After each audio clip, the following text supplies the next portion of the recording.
For joining us now live in the studio is Kingsley Uzoma, Senior Special Assistant to the President on Agriculture and Food Security. Thank you so much for joining us, Kingsley. Thank you for having me. Point of correction, Senior Special Assistant to the President on Agribusiness and Productivity Enhancement. All right, thank you so much for that. Okay, let me start with this question. Is the President aware that 24.8 million Nigerians are facing hunger?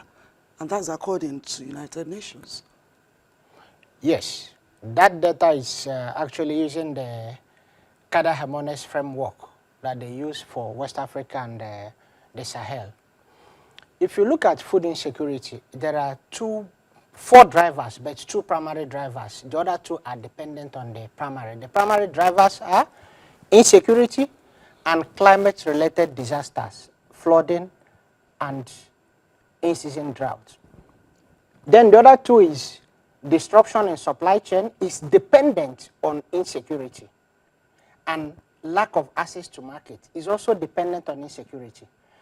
I want to take a historical perspective to this food insecurity issue in the country. In 2021, we had massive flooding in this country. More than 500,000 hectares of farmland, productive farmlands, were deactivated in Jigawa, Sokoto, Borno, Yobe, Benue, all the farming communities in Nasarawa, the entire away area of Nasarawa were flooded, inundated. In 2022, the same thing happened. So the president was sworn into office May 29, 2023. We're already operating on a food deficit.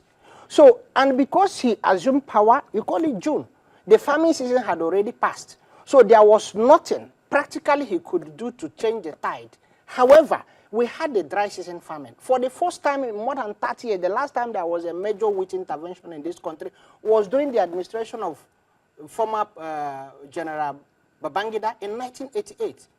We were able to plant wheat under the dry season farming initiative of Mr. President, under the National Agricultural Growth Scheme Agro Pocket, 118,700, call it approximately 120,000 hectares were covered.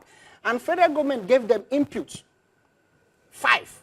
If you collect 5, you take 5. That's 5. So if you times it by 1, you are talking around 600,000 bags of fertilizer that was given out under that scheme. Last year, you are aware, federal government authorized the CBN to release 2,150,000, call it 2.2 million bags of NPK fertilizer that were distributed across the 36 states of the federation, including FCT. And the distribution was not based on audio farm record. We used the satellite, Sentinel-2 satellites, to map out the hectareages under each state. And based on that, based on the amount of fertilizer available, the fertilizer was distributed and given to. Let me finish again, because all these things boil down to supply and demand.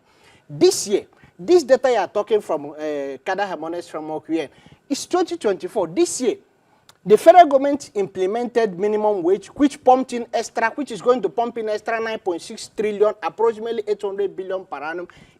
Invariably, you would have expected you are going to talk more, but I need to ask my questions. And the question I'm asking is, if you say the president met a deficit when he came in, but the prices of goods were not as high as now.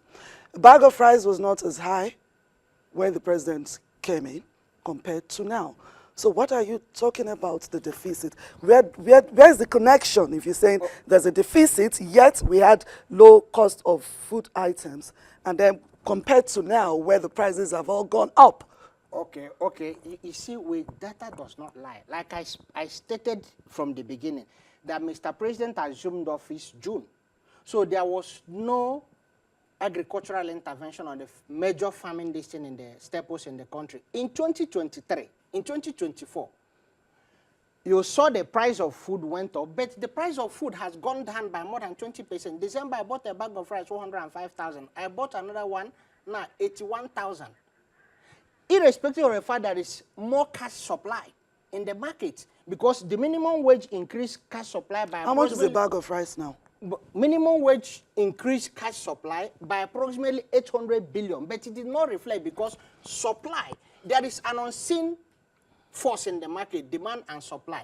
Because of the massive intervention, the National Agricultural Growth Scheme Agro Pocket, the rice intervention, the wheat intervention, the maize intervention, the cassava intervention, there is no abundant supply of food staples, and the prices are going down, and it's even going to go down more because the hoarders that thought that will live on that precedence before, they will be forced to offload those hoarded items, and that will further enhance the supply. And when the supply is always higher than the demand, you have glut, and glut drives reduction in prices. What you are seeing now is going to have a much more cascading effect on the prices because the hoarders are still believing that miracle can happen, that they will bring out these hoarded grains and they will make more money. But by the time they wait for an additional 1 month, 2 months, nothing is happening, they are running out of cash, they will begin to offload them. That is, federal government for the first time is addressing productivity deficit. And that is why it has been very emphatic in the release of inputs. Fertilizer, no government in this country has released fertilizer to farmers the way this president has released fertilizer.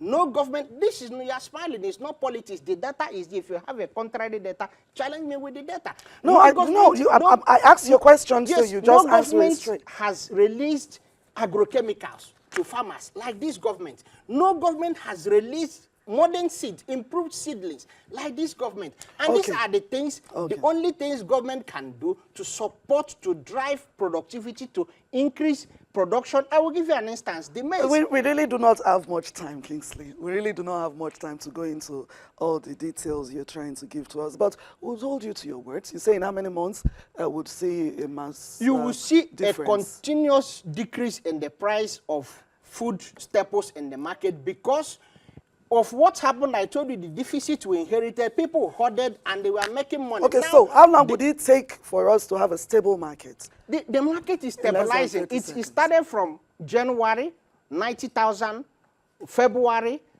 80-something thousand, 81,000. We are looking at, and this is the time that during fasting, that the prices of things, because of the massive demand, should have gone up. But it stabilized for the first time in more than 20 years. This is the only time that during fasting, during Ramadan, the prices of food stabilized. All right, we have to go. So after... We have to go. We have to go. We have to go, Kingsley, because we have other interviews lined up. All right. So thank you so very much for joining us on AIT Reports. Obviously, you would have to pay to be on our program next time so that you can have enough time to talk. Okay. All right. We'll discuss that. All right. Thank you for joining us. Kingsley Uzoma is a senior special assistant to the president on agricultural matters. Thank you for coming to our studios.